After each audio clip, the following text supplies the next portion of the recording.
control.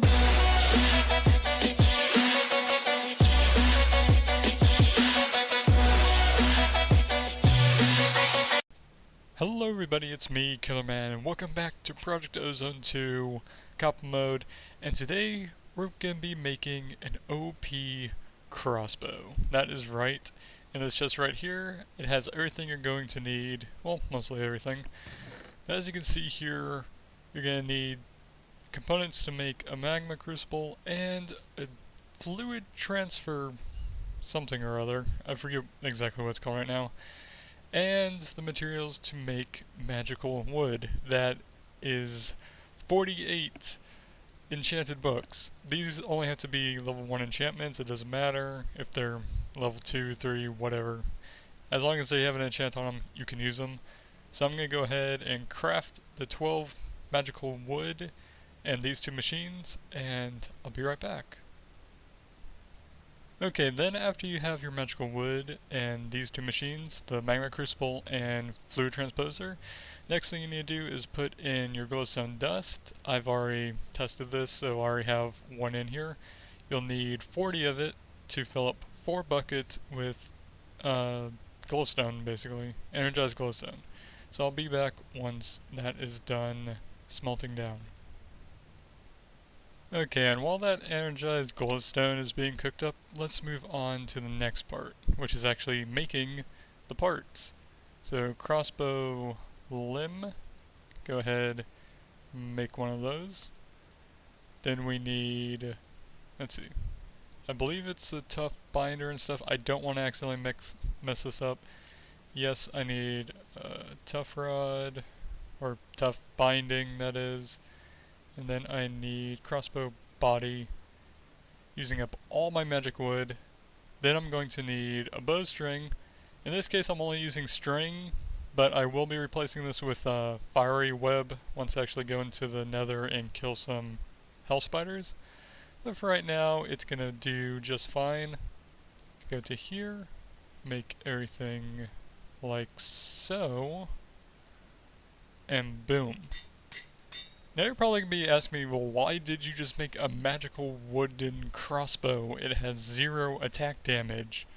Yes, it has 0 attack damage, but it has 9 modifiers.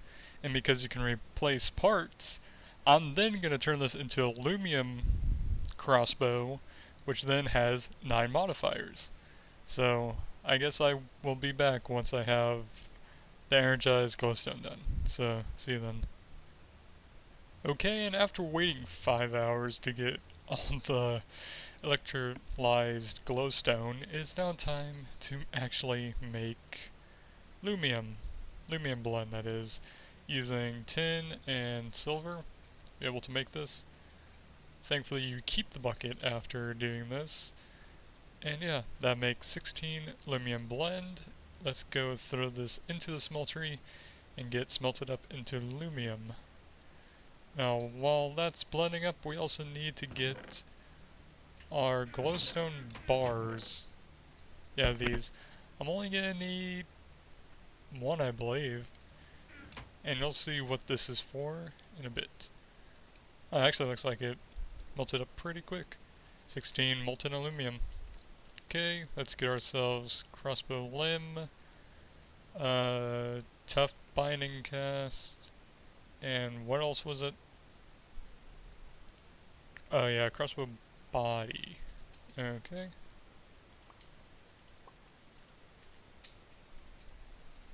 Pour these out. Okay. That is now done. Put all that away.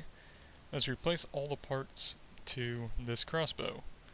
And yeah, you can use different parts in lumium. I'm just using this because, from my experiences, it is a lot better.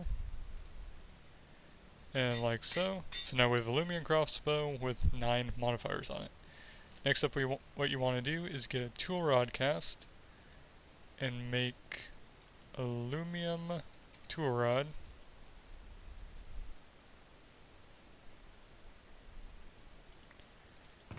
Then you're going to want to put the tool rod on there, Thankfully this doesn't actually steal it from me. Switch over to your refined glowstone. Put you on like so. This will make lumium bolts with refined glowstone tip. Then we're going to go over back to the parts table, get our fletching pattern out, and take oak leaves to make leaf fletching. Go over here, click on bolts, and as you can see, it has 24 attack damage. Yeah, that's sort of OP. But don't worry, we're going to make it even more OP. But just to show you right now, we load one up, and this already does 111 hearts of damage. That is a lot for having no upgrades on it. So now what we want to do is go to the auto tool, no, not the auto tool station. We want to get a block of gold and a diamond to add another modifier to this bolt, because as of right now it has none. If you want an extra one, you can make it out of paper first. That works too. But I decided not to do that. So go here, and we're going to put nether quartz on, I believe, which gives it sharpness. Yep. So we're going to go over to the auto one, because I don't feel like putting all this on myself. And there we go. Now it does 27 attack damage. So if we load that up, we now do 111.5, which is alright. But now we want to make the crossbow OP. By doing that, we're going to put lapis on to get luck. Yeah, just do all lapis. You're going to need 450 of this. Actually, technically all you need is 449. And then the rest will just upgrade while using the thing.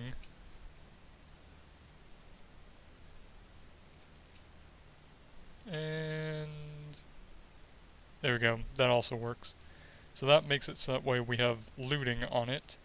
And then we also want to add a ton of redstone as well.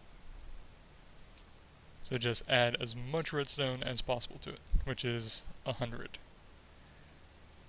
Now we also want to put nether quartz on this for sharpness. So get you all the way up as you can go. Then I'm going to save the rest for my bolts. Now, as you can see, it loads it a lot faster. Still have the same amount of damage. Let's go and train this up on my mob farm. So I'll be back once I have this at max level, which shouldn't take that long, considering we're dealing so much attack damage. Just a quick update, after using up all but one of my bolts so far, this is now an expert level bolt, which has gotten diamond, fiery, and bane of arthropods by itself, and it has 2 modifiers remaining. And my bow is already up to heroic, which now has knockback, auto repair, and bane of arthropods on it. So this thing levels up super fast. As you can see, I'm already 63% to the next one. So I'm going to go ahead, repair my bolts, and if you want to, you can go ahead and put moss on your bolts to make them replenish over time. I will end up doing that after I do some more leveling. So, be right back. Okay guys, I am back. My crossbow is now max level. Took no time at all to do it. My bolts, however, still need a little bit more grinding on them, but I'll do that later. And as you can see, this bow does 113 hearts of damage, meaning it can easily one-shot the Wither many times over, and possibly even the Ender Dragon. I don't know, I haven't used this on the Ender Dragon yet, but I have the Wither, and yeah, it's easy as hell. So, I hope you enjoyed this video. If you did, please leave it a like. If you have any questions at all about how I made this, or anything in general, leave a comment down below, and I'll see you all in the next episode. Goodbye.